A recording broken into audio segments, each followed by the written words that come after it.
I'm Weil, and today we're going to make a beautiful woven basket, and we're using this beautiful felted wool to create the structure, and we're using a very traditional basket weaving technique.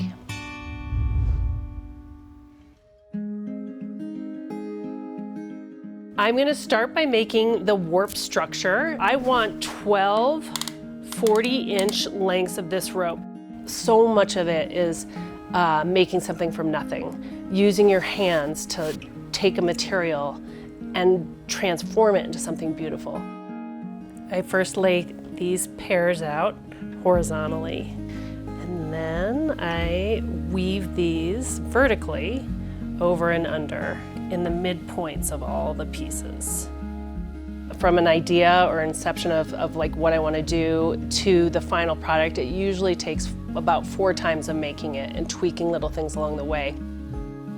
I feel this sense of just kind of a hum inside my body, or a vibration, like it's like this creative sweet spot where I just feel like, oh my gosh, that's it. That's it. I love that. I know that when I get that I've done it right.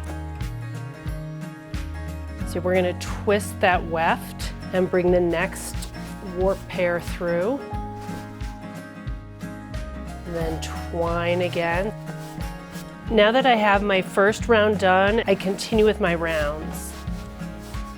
There's something about the mechanical nature of some of these projects, and especially fiber, that really gives me satisfaction. And so I think there are a lot of people out there that, you know, they're into their electronics, or their job is about thinking, and it's all on the computer. And I think people forget that, like, we are made to make things.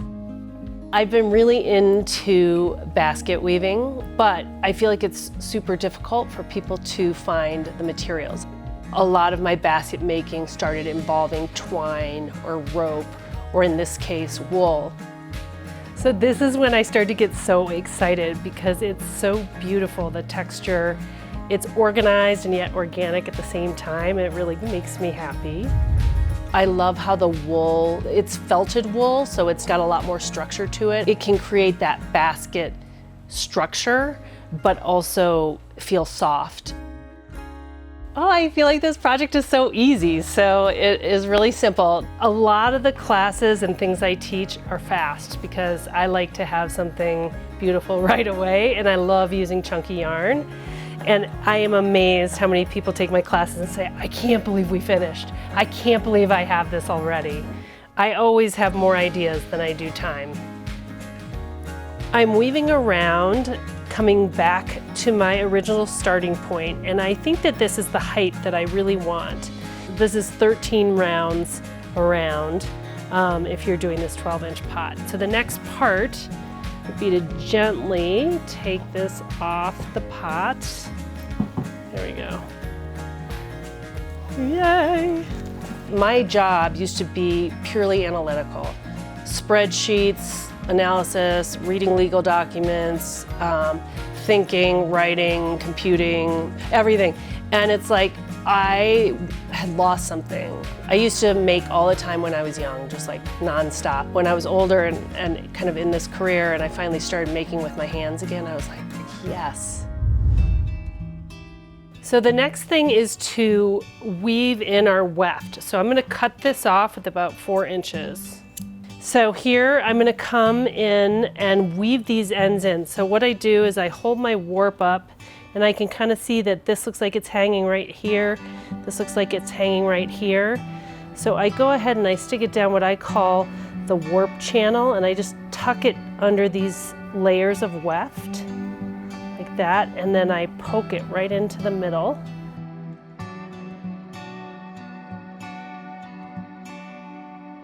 And then I'm going to do the same thing with my other weft. I'm going to tuck this under.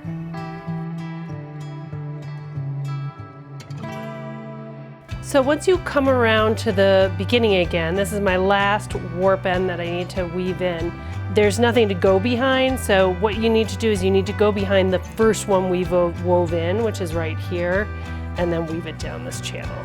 So that kind of completes the circle of weaving in all the ends.